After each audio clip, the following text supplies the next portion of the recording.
Hiyo, and what is up, gang? Thank you for checking out Sledgehammer TV tonight. 3 Hell in a Cell matches, 2 new champions were crowned, 1 gigantic Money in the Bank mistake, and those are just a couple of the topics we are going to be talking about on an emotional night from the Thunderdome as WWE presented Hell in a Cell. There's plenty of things wrong with this show that we are going to talk about, so let's get started right here and right now. My name is Nick Nightmare. You are watching the Sledgehammer Wrestling Show's Hell in a Cell review and reaction show. Let's do it.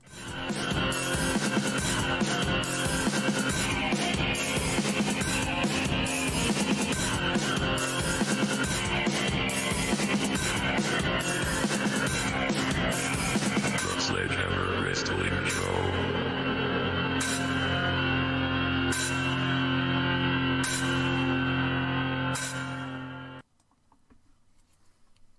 Listen, we got to start off dropping the hammer and doing a little bit of this. Round of applause. Round of applause for Roman Reigns and Jey Uso. You want to talk about emotion. You want to talk about storytelling. You can look no further than what has been going on with the Tribal Chief and the family.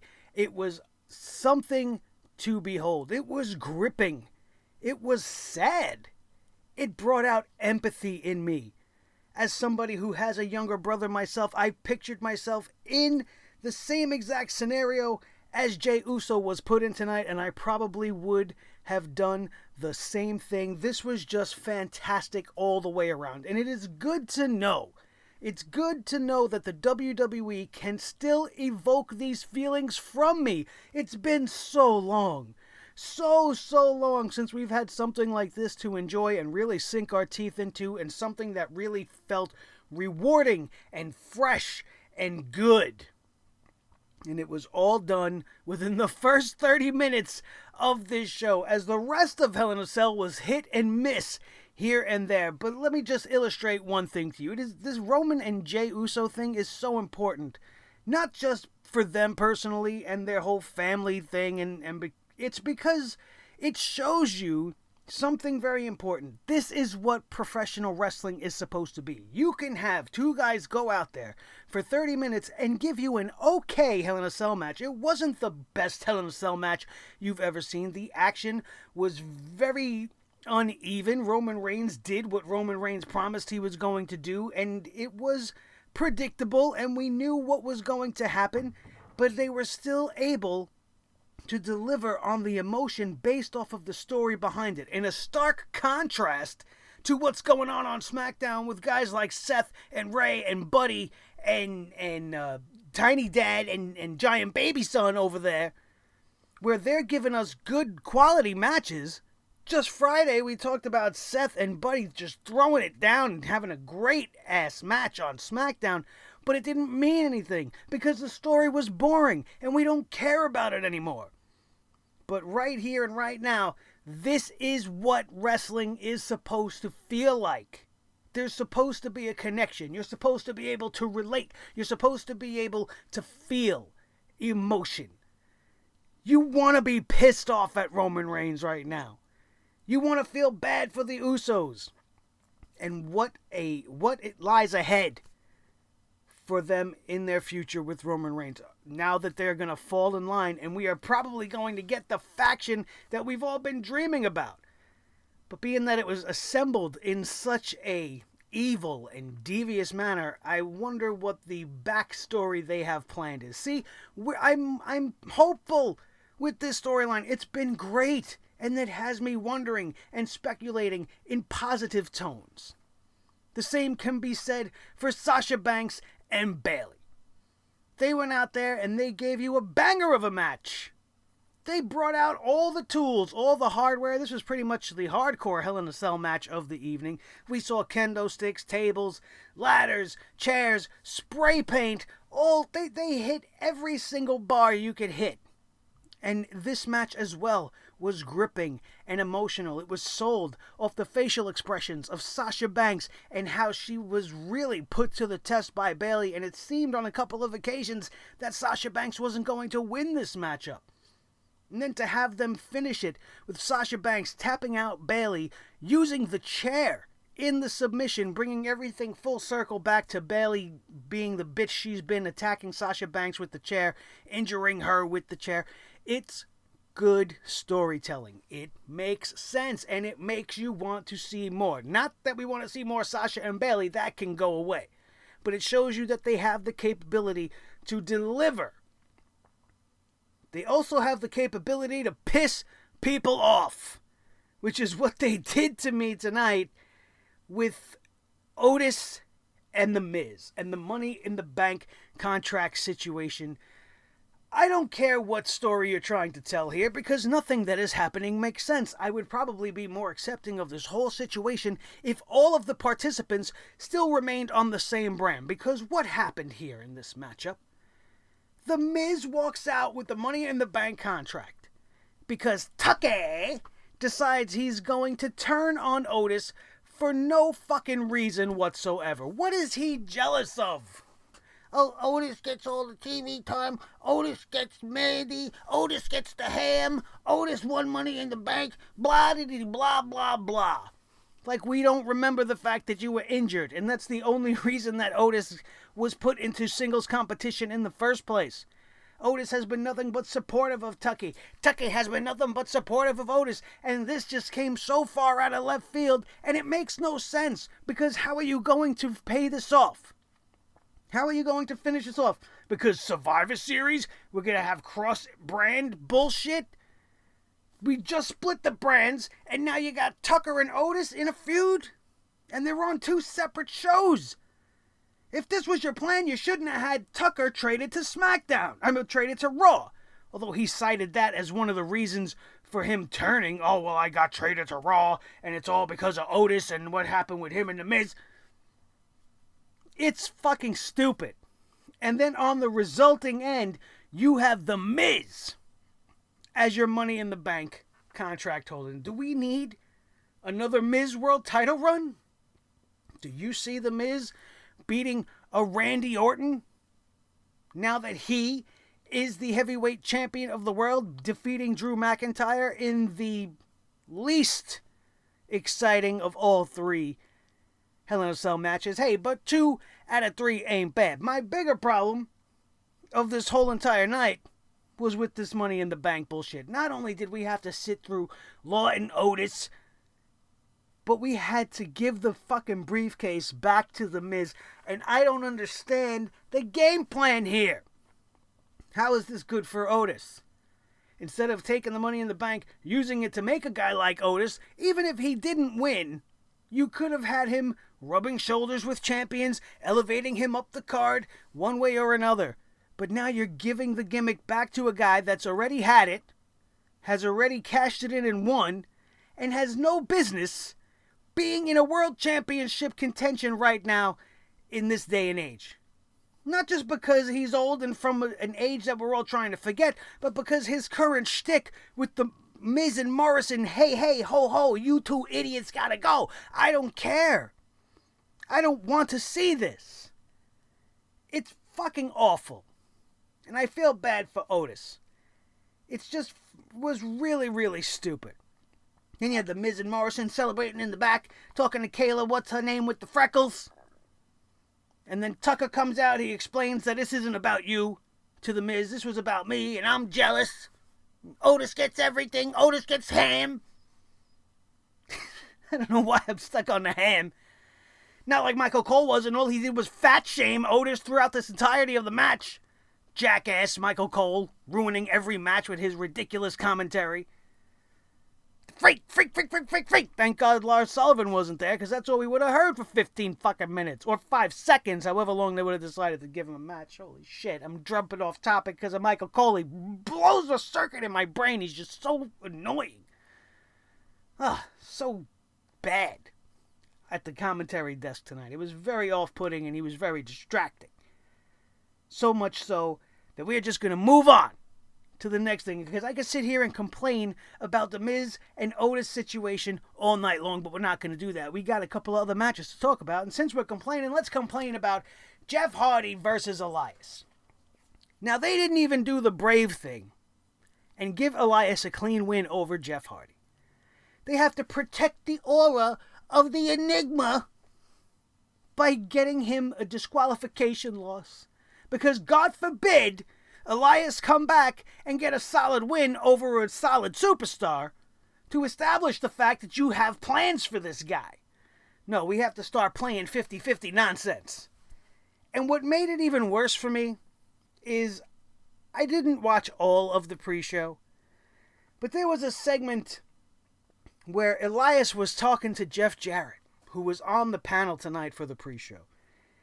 And he started on the path that Sheamus just walked on, and anybody else that goes up against Jeff Hardy walks on, and he starts referencing Jeff Hardy as a junkie. Are we going to only hang our hats on that one thing about Jeff Hardy? Couldn't this be about him getting revenge for being hit by a fucking car instead of having anything to do with Jeff Hardy's past problems with drugs and alcohol and addiction? Are we gonna go back down this fucking road again? And now Jeff Hardy hits Elias with a guitar to end this matchup in a disqualification. Who's supposed to be the good guy here? I understand Jeff Hardy's frustrated because Elias hit him with the guitar previously. During the draft episode, I think it was, of Raw, or whenever the hell it was. I don't care, it all melts together right now. But Jeff Hardy's the good guy. Good guys don't get disqualified for using weapons. It just seems so stupid, doesn't it? I don't know, maybe I'm a little bit off on that, but I feel like that was really dumb. Let me know what you think in the comments, as always. You know what else is really dumb? Mustafa Ali and Retribution. Really dumb. Really, really dumb. You want to talk about losers. There is no bigger set of losers on the planet than Retribution. Mustafa Ali comes out on the friggin' pre-show before Hell in a Cell begins, and he issues a challenge to MVP and the Hurt Business. He tells MVP, you pick one of yours, I'll pick one of mine, and we'll square off in the ring tonight. They want some retribution for losing to the Hurt Business on Monday Night Raw. That's fine, I guess. But then MVP does something that I thought was kind of impromptu and out of nowhere. But it kind of made sense because he's got confidence in his boys. And he said, we're going to put the United States Championship on the line. I'm giving you guys Bobby Lashley, the biggest of all the Hurt Business, the enforcer of the Hurt Business, the guy that's got the most strength, the most power. He's got gold around his waist. And who does Mustafa Ali, leader of Retribution, decide to put him up against? Paper Plate Slapnuts Man. Slapjack! You didn't want to go with T-Bar here, the biggest member of the team. You didn't want to go with Mace. You know, he's also fucking toweringly big. He would have been a great person to put in the ring against somebody the stature of Bobby Lashley. But you pick your smallest, weakest link. You may as well have put Mia Yim fucking in there. How dumb does this make Mustafa Ali look? First of all, you put the championship on the line. MVP threw that gauntlet down. Shouldn't Mustafa Ali pick that up and been like, oh, you know what, guys? I got this. I'm going to go get me a United States Championship for Retribution. Go out there, try to get the belt. Bobby Lashley gets the advantage, puts him in the Hurt Lock. And then Retribution hits the ring, causing the disqualification, saving their leader. And now you're off to the races and this thing can continue. But instead, they give us Slapnuts with his paper plate mask, looking like a walking snowflake. And he goes out there, and here's the bigger kicker, all right? He gets locked up in the Hurt Lock by Bobby Lashley. And before Retribution could make it into the ring, this idiot tapped out. He tapped out. So Retribution lost. Again. Why? Talk about dead in the water. It doesn't matter what you do with them from this point on. They're a waste of TV time. They are a waste of storytelling. They are a waste of matchups. They are just a complete waste. They look ridiculous. They do not look imposing. They do not look or feel like a threat. They never really did. But, you would think WWE would want you to have that feeling. You'd want people to be afraid of Retribution. But now this guy is coming out here with their generic fucking theme music that sounds like something straight out of 1980, walking out with his stupid mask on in a match he shouldn't even be having. If strategy means anything to you, you're going to put your littlest man against the biggest, strongest guy from the other team? How stupid. They deserve to be a bunch of losers. They had so much potential when you look at what this group was supposed to be about. The idea was there. The execution has failed immensely. And it continues to fail. And I don't think you could get it back on track. Especially after tonight. It was made even worse by the fact that when Slapnuts was locked up in the Hurt Lock and Retribution came out to get him, they got the advantage on Bobby Lashley, and the two big goons got Bobby Lashley, and they had him by the arms, and Mustafa Ali had to stop and pose and give them like weird directions, like, oh, I forgot what he said, but it was something like lights out or something, and akin to Dave Bautista doing a thumbs down, but they had to waste all this time for him to say this word, and then next thing you know, Bobby Lashley beats the shit out of everybody by himself before the rest of his Hurt Business cohorts come down to help him out. He single-handedly wiped them out again, much like The Fiend did on Monday night. They're dead. They are dead. If T-Bar and Mace can't keep Bobby Lashley down long enough for Retribution to get a shot on him, then they're fucking useless. They could take all their size, all their big man bullshit, and go back to NXT. Take your masks off and get back to training because you guys aren't doing your job right. This is the worst fucking faction, I think, in the history of factions, and that's including factions like the Oddities and the Spirit Squad. Even the Spirit Squad was more organized and single-focused minded than the fucking Retribution idiots. Still plenty of things wrong with this show. And I think that's it. We covered all the matches. Oh, wait. R-Truth beat Drew Gulak in 5 minutes on the pre-show, and Drew Gulak kicked Little Jimmy. Isn't that great? Little Jimmy was involved. They were doing all this little high-five bullshit, and it was really bad. When R-Truth is good, he's really good, and he can make you laugh, even though you hate the 24/7, hey, look at me, avocado-colored, gold-plated championship. You hate all of it, right? But R-Truth still makes you laugh despite how you feel about what's going on, because he's a great guy, and he's a great comedian, and he's one of our favorite guys on the show. But when it's bad, like tonight, it's bad.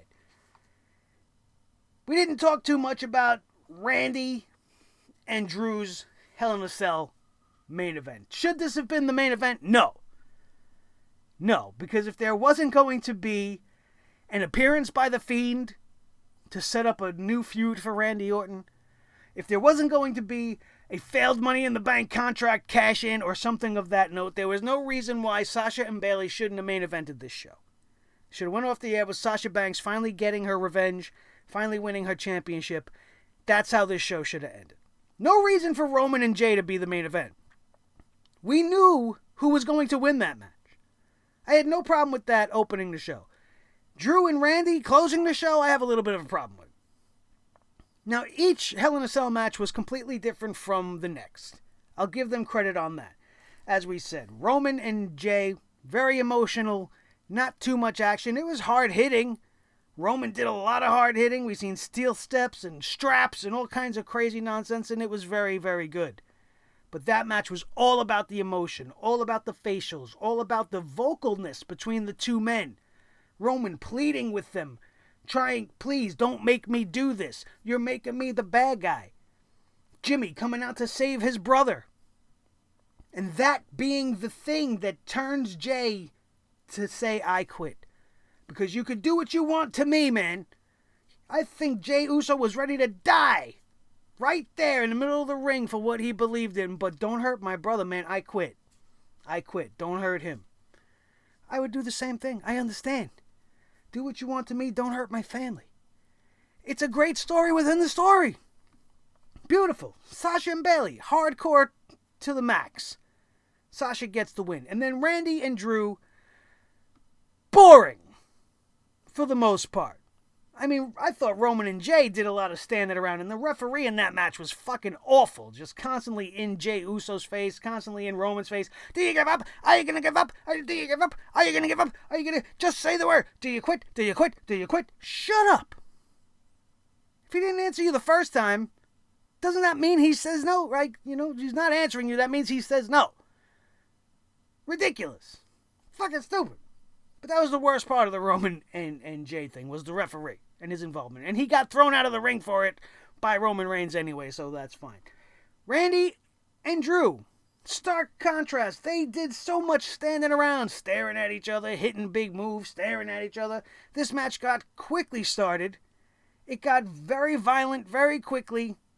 And then they went to the top of the cage. And when they went up there for Randy Orton to get himself a lightsaber and try to beat up Drew McIntyre on top of the cage, it didn't last long. He hit him with the steel pipe. It wasn't a lightsaber. It was a steel pipe painted red to match the stupid red cage, I guess. But he hit him with the steel pipe once, and then he threw the steel pipe off the top of the cage. Nothing of significance, nothing of importance happened on top of that cage, so there was no reason for them to be up there. On their way down, as they were both climbing down the cage, Drew McIntyre goes through the table, so now we have the obligatory man falling off the cage through the table spot that we have to have over and over again, especially since they're celebrating The Undertaker's 30th. They probably had to have some homage to have somebody go through a table off the Hell in a Cell. The height was impressive, the spot was impressive. Drew McIntyre sold it like a champion, and it was very intense. It was a great spot. But we've seen it. We've seen it. There was nothing new about this Randy Orton versus Drew McIntyre Hell in a Cell match, aside from the fact that Randy spent the first 10 minutes of the match in pants. Other than that, this was very typical. Then you had your same old finish. Drew McIntyre came back from all of the beating that he was got after they took fucking 10 minutes to get from one side of the ring to the other and back into the ring inside Hell in a Cell after the table spot.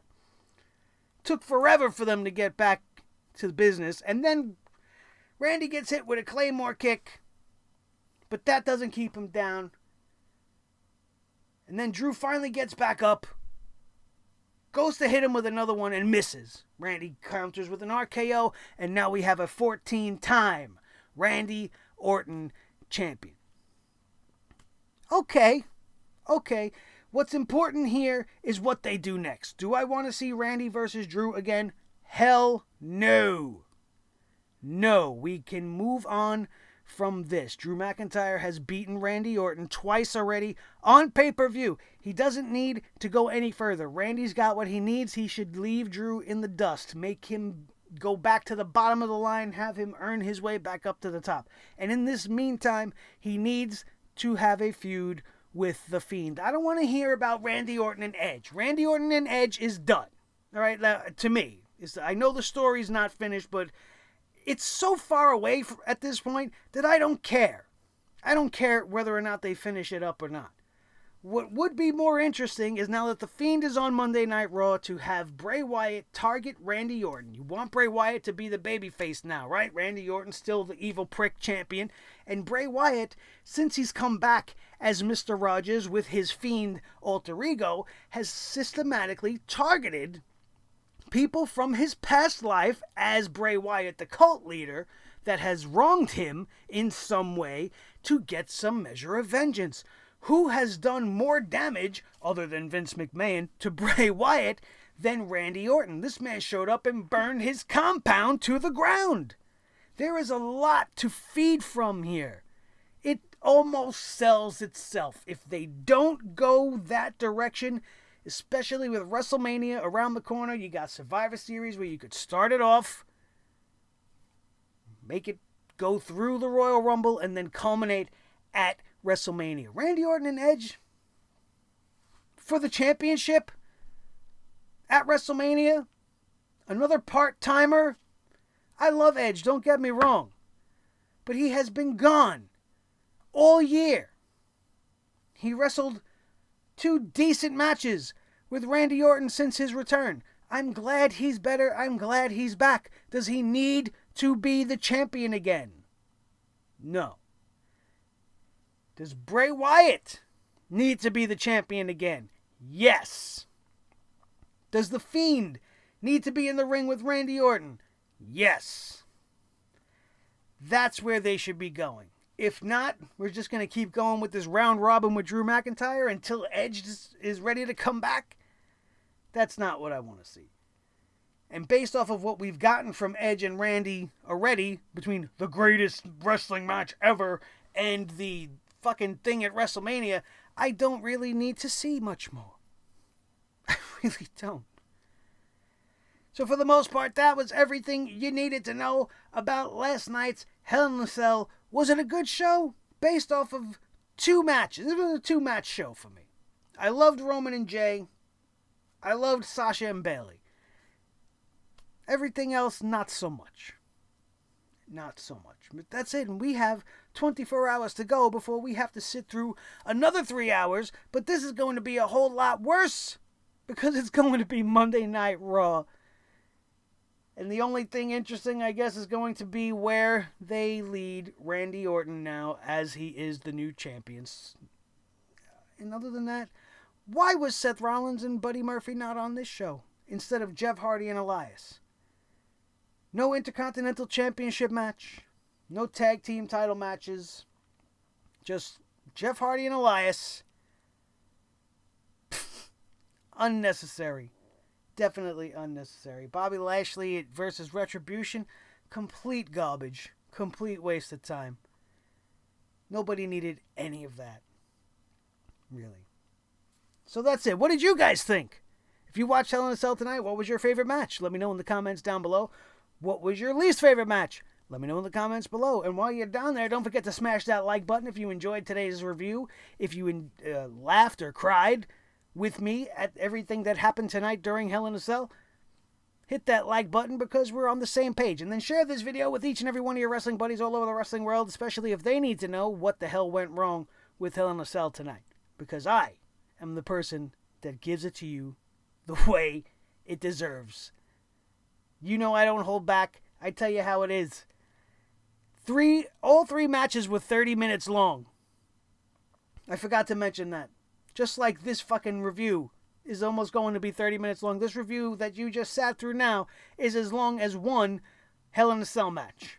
Each one of the Hell in a Cell matches. That was a little much. I thought each one of them ran a little bit too long. But a couple of okay matches. The rest of it was just meh at best. And The Miz having the Money in the Bank is going to give me fucking nightmares tonight. And I hope that doesn't happen for you guys. Thank you all once again for being here. My name is Nick Nightmare. This is the team. Thor the Sledgehammer, the official Sledgehammer of the Sledgehammer Wrestling Show. His tag team partner, the World Heavyweight Champion of all the microphones in all the world, Mr. Blue, the Snowball, the most important member of the team. As always, each and every one of you, that, my friends, is it. If you missed the SmackDown review or the Raw review leading up into this pay-per-view, then you can hit the annotations up above right there. If you want to join me on my Inktober adventures, you could check out my Twitter account at Nick Nightmare or the Instagram account at Nick_Nightmare over there, and follow me on my Inktober journey as I have been drawing some crazy-ass things. And in fact, the other day,